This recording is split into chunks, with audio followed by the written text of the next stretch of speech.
Bonjour à tous, bienvenue pour la deuxième vidéo de la semaine et le 7e épisode de l'hebdo des arrivages par Cage. On est parti.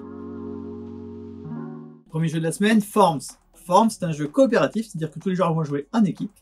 Et c'est un jeu de dessin, c'est-à-dire que tous les joueurs sauf un vont dessiner et le dernier va essayer de deviner quel dessin. Sauf que chaque joueur aura une contrainte, c'est qu'il pourra dessiner une seule forme. Un joueur va dessiner des carrés, l'autre des ronds, l'autre des triangles, chacun son tour. Chaque joueur va dessiner sa forme.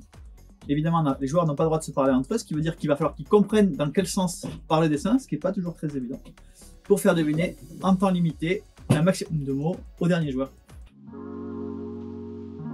Le deuxième jeu, c'est un jeu de Charlie Cleveland et Bruno Faidutti. Bruno Faidutti, vous connaissez peut-être, c'est sans doute l'auteur le plus prolifique et le plus ancien parmi les auteurs de jeux de société français. Ils nous ont pondu un petit jeu sur Vampire la Mascarade, un de plus, puisque je vous en parlais il n'y a pas très longtemps. Ici, donc, vous jouez le rôle de clan vampire qui vont tenter de prendre le contrôle de Chicago. Comment ça fonctionne? Eh bien, chaque joueur choisit donc son clan avec un paquet de cartes tout à fait asymétrique. Chaque paquet de cartes est différent en fonction du clan que vous choisissez. Et vous allez commencer avec 2 cartes et à chaque tour, vous allez rajouter une nouvelle carte dans vos possibilités. Ce qui va vous permettre de miser sur des quartiers de Chicago. Vous pouvez également miser non seulement des cartes, mais aussi du sang. Et le sang, vous verrez, a une grande importance quand vous êtes un vampire. L'avantage de miser du sang, c'est qu'effectivement, ça vous donne de la puissance. Par contre, ça vous met en danger. Parce que si vous perdez trop de sang, vous êtes obligé de drainer vos alliés ou vos victimes.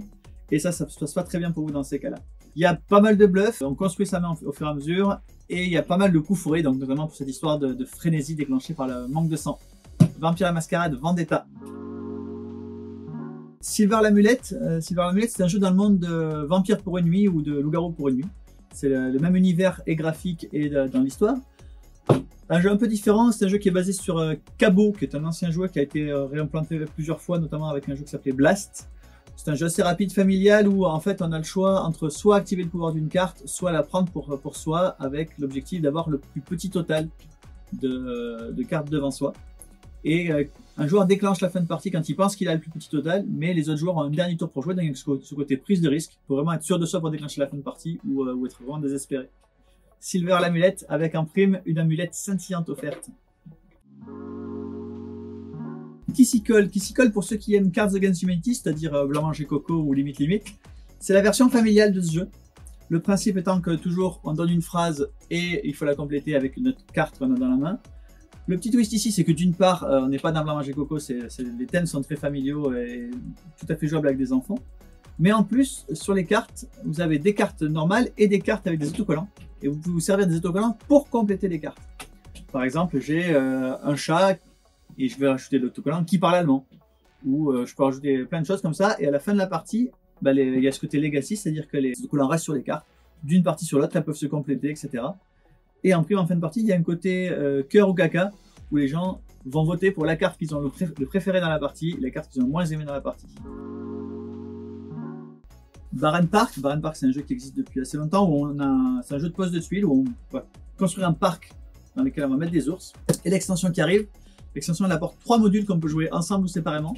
Le premier module, c'est des nouvelles cartes objectifs, qui permettent de varier un peu les parties. Le deuxième module, c'est le grizzly, le plus gros des ours, donc avec plus de points, mais aussi plus de difficulté à le placer parce qu'il est très gros. Et troisième module, le monorail. Le monorail, c'est un mécanique avec des poteaux qu'on va placer en 3D, et sur lesquels on va superposer donc une ligne de monorail qui donc va mettre le plateau en 3D et permettre de marquer des points.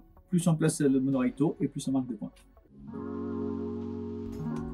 Pareillement, l'Aube des Tribus. L'Aube des Tribus, c'est un jeu qui existe déjà depuis l'an dernier.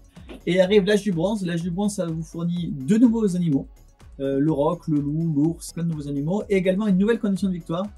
Si vous développez assez de technologie, notamment l'écriture, vous arrivez à l'âge du bronze et le joueur qui arrive à l'âge du bronze remporte la partie immédiatement. Et comme souvent dans ces cas-là, on va faire le lot, le jeu de base plus l'extension. Si vous prenez les deux dans la même commande, vous prenez le lot et il y a un prix préférentiel. Skytier, c'est un jeu également qui est sorti l'an dernier, ce qui est un MOBA sur table. Ça, c'est pas nouveau, mais ce qui est nouveau ici, ce sont les 2 nouvelles boîtes là.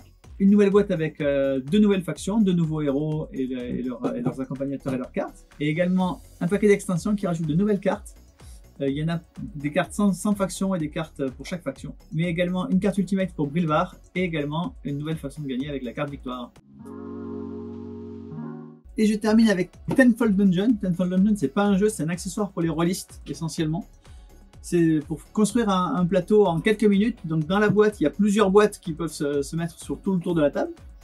On construit son donjon. Ici, j'ai sorti la version château, mais il y a plusieurs versions. Il y a le château, il y a les égouts, il y a l'usine, il y a le temple, il y a le village et le donjon, bien sûr. Le principe étant que donc on va poser son donjon. Il y a également dans la boîte des murs, des portes qui permettent de moduler complètement la zone de jeu. Vous arrivez avec ça, vous créez des tonnes et des tonnes de types de plateaux différents. C'est une fun dungeon. Et bien voilà, le 7e épisode de l'hebdo des arrivages par Cage, c'est terminé. Si vous avez des questions, n'hésitez pas à poser des questions dans les commentaires, on essaiera d'y répondre. Si vous êtes intéressé par un jeu, eh bien vous avez tous les liens vers notre site dans la description de la vidéo. Et moi je vous dis à la semaine prochaine.